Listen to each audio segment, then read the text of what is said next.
Using sequential and state machine algorithm. State machine algorithm is everything. State machine algorithm, whatever we do in the life, our life is run according to state machine algorithm. Every task has been fixed. Okay, day by day, we select the task, we perform the task, new task has been added.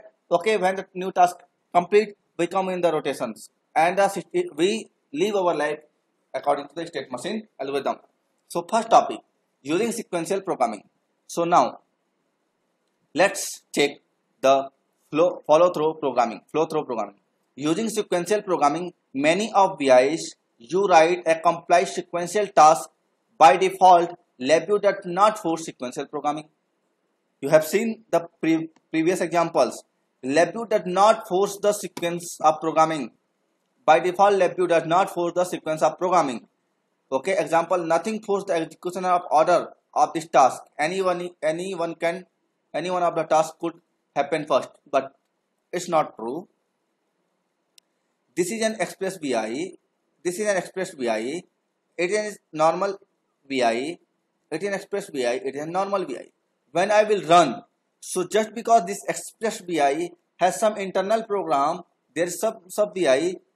This is also sub VI. So this both will execute after this, but you cannot say which one in this will execute first, and you cannot say which one will execute last.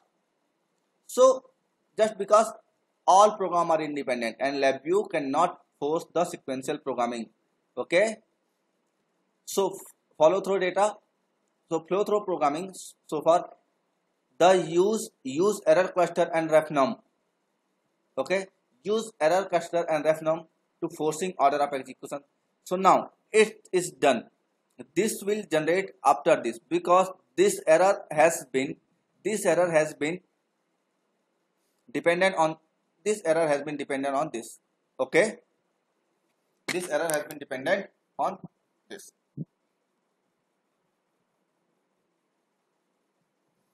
But you cannot say which one is execute first. Now it is a sequential programming. Okay, so now we are using the sequence structure to force order of execution. We will learn right now sequence structure. By using this sequence structure, the second frame cannot begin until everything in the first frame complete. The second frame will not begin until everything in the first frame complete execution. Okay, but it's also not a good practice. Why? Because if temperature is very high, if we will start execution, and okay, if temperature is very low, and we need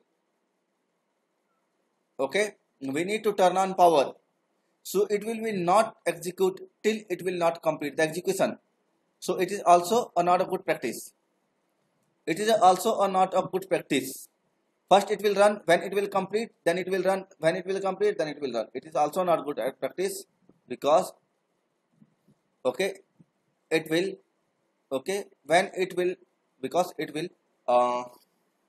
dependent on this VI. Okay, so it is a best concept. First it will run, when error will occur, it will run. When error will occur, okay, error will come out. So it will come, okay, on the error. If no error, then it will come into the no error, then pass. It is a good, it is a better concept. So the state machine algorithm. So by using the state machine algorithm, okay, we can solve the problem. So what is the state machine algorithm? Why we need the state machine algorithm? Please, okay, listen carefully and try to read. I had provided to a book all of you. State programming help you to solve the following issue that sequential programming and flow through parameters do not. State machine helps you to solve the following issues that sequential programming or flow through parameter do not. What if you need to change the order of sequence? I will explain you each and everything. What if you need to change the order of